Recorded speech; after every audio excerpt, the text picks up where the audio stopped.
I'm Alice, a 35-year-old office worker. Since my husband David, who is 2 years younger than me, was transferred, we've been temporarily staying with my in-laws. It's meant to be a short-term arrangement, but David seems to be getting too comfortable here. While I'm eager to find a place of our own and move out as soon as possible, the main issue is that I just don't get along with my in-laws, especially my mother-in-law, Susan. Her sarcasm, which was always present before our marriage, has only intensified since we started living together. Alice, haven't you gone shopping yet? Susan calls out with a hint of irritation. You missed the sale at the supermarket. You really need to get better at managing your time. Really?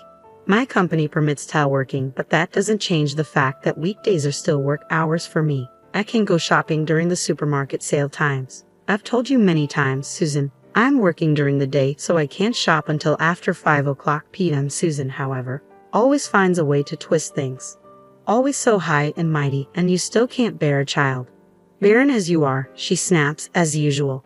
David and I don't have children. We haven't pursued extensive medical testing, so we're not sure who might be the issue. I wanted children, but with David's earnings, expensive infertility treatments were beyond our reach. Susan's sarcasm was a problem even before we started living together, but it was more bearable when we were apart. Now, living under the same roof, I'm subjected to her sharp remarks around the clock. My father-in-law, Mike, doesn't direct his sarcasm at me, but his attitude is just as frustrating. He seems to view any woman over 30 as old, and now that I'm 35, he treats me like I'm practically a senior citizen. Hey, old lady, hand me the ashtray. Why are you wearing a skirt? Nobody wants to see an old woman's legs, Mike says with his usual dismissive tone. If I'm an old lady, then what does that make him at 60? I want to snap back, but I know it'll only make things worse. I'm not one to stay silent when I'm mistreated, so I often respond to my in-laws' rudeness. Unfortunately, this just earns me a reputation for being disrespectful and makes our relationship even more strained. The constant tension in the house is wearing me down, and I'm reaching my breaking point with living together. Meanwhile, David's work has become more demanding since his transfer, with increased weekend shifts and frequent business trips. We haven't had a chance to discuss moving out. Alice, I've got another business trip this weekend. You just had one yourself. Your new branch really requires a lot of travel, David says. His previous job involved overtime but very little weekend work or travel. Can't help it, right? Jobs change with the workplace. That's true, but this change is extreme. Because of it, we haven't been able to start looking for a new place, even though staying with my in-laws was supposed to be temporary. What if we end up stuck here indefinitely? I asked, my voice tinged with fear. Then one day, while unpacking David's bag after he returned from a business trip, I found a piece of paper tucked in a pocket. At first, I thought it was a receipt for his flight and hotel, but when I looked closer, I was stunned. It was a printed reservation for a hotel stay, complete with tickets to a theme park for 2 people. The date on the receipt was for yesterday, the same day David was supposed to be on his business trip. David's company is involved in seafood, not theme parks, so it's clear he wasn't on a business trip as he claimed. Instead, he spent 2 days at a theme park. The reservation for 2? It's a safe bet he went with someone else. As I stood there, stunned, I could hear David humming in the bathroom. It's a world of laughter, he sang, the theme song from a well-known attraction.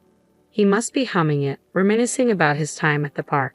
Although I'm certain the attraction isn't at the park he visited, it seems that on a trip like this, the specific attractions are irrelevant. Enraged, I considered confronting him in the bathroom, but just then, David's phone rang. Fueled by irritation and lacking composure, I picked up the call. Hello, I said, my voice sharp with anger. For a brief moment, I heard a young woman's voice on the other end of the line before the call abruptly ended. It had to be the woman David went to the theme park with, his mistress. When she heard my voice, she must have panicked and hung up. I immediately checked David's call history. Not being very security conscious, David's phone was probably protected by a simple password, likely his 4-digit birthday. I guessed correctly, and the phone unlocked without issue.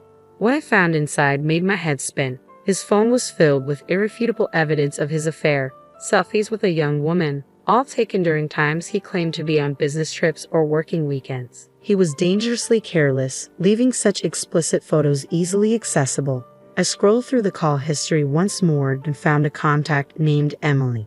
I searched for that name in his social media friends list and opened their chat.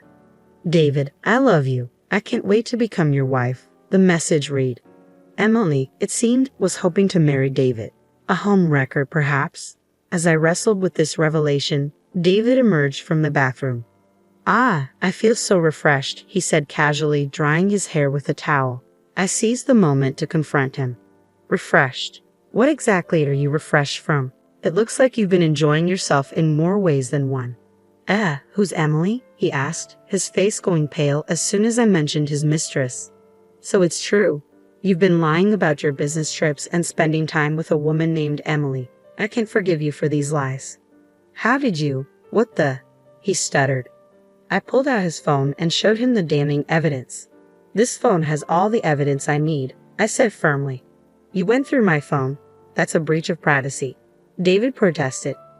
A man who cheats and shows such a bland disregard for morals complaining about privacy is almost comical. If you didn't want this exposed, you should have protected your phone better. I made a promise when we married. No cheating, or it's an immediate divorce. I've always upheld that promise, and I can't continue being married to someone who pursues other women.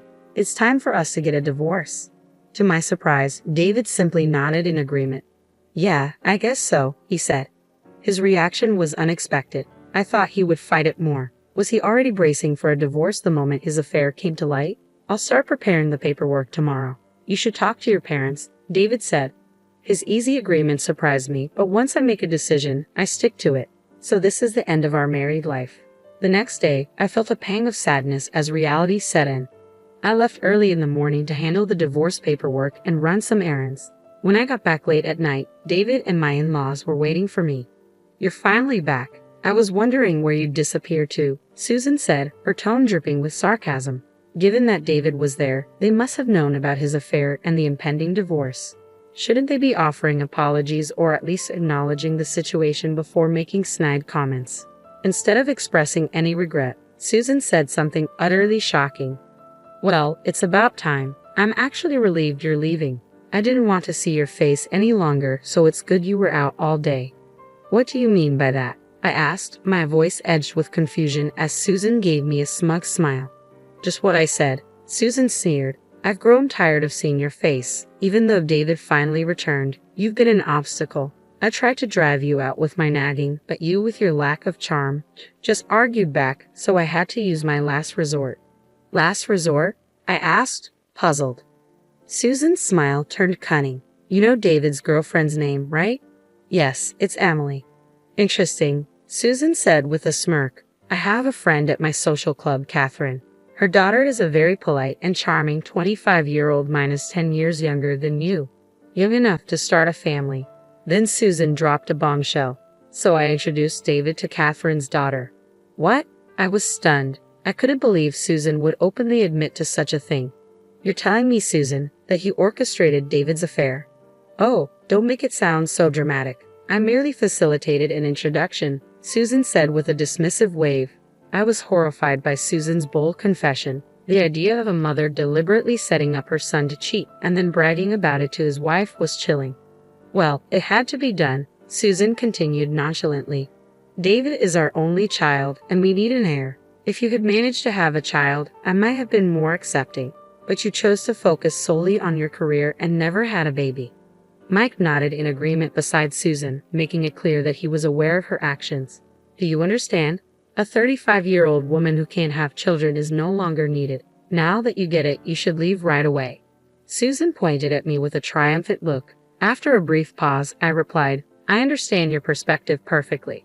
As you wish, I'll leave. I'll take all my belongings with me. Sure, do as you please. You don't have much anyway. Should I send someone to help you? Susan offered with a smirk, clearly misjudging the situation. But the real irony was on me. No need, I've already taken care of everything, I said calmly. Ha! Susan's surprise was evident as she noticed I wasn't upset or falling apart. Besides, Susan, I already knew you were helping David with his affair. I smirked at Susan. What do you think I was doing all day? If it had only been about preparing divorce paperwork, it wouldn't have taken so long. I spent the day arranging the move and meeting with Emily. What? You met with Emily? David's voice was filled with panic. Why wouldn't I? Did you think I wouldn't confront her after discovering your betrayal?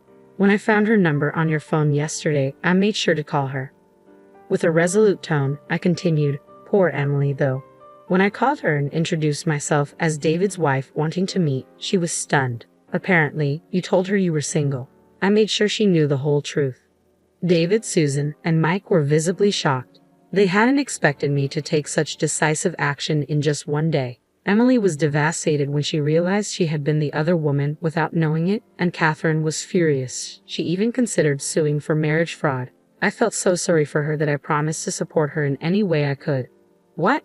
David's voice trembled, and Susan looked equally stunned by Emily's unwitting involvement. I've decided not to seek compensation from Emily. Instead, I'll be increasing the compensation demanded from you, David, and from you too, Mike and Susan. Compensation? Why should we have to pay? Mike blurted out, panic rising in his voice. David may be responsible for his actions, but we're not involved, Mike added, clearly shocked. It seemed they had expected David to bear the full burden of compensation for his affair, never anticipating they would be held accountable as well.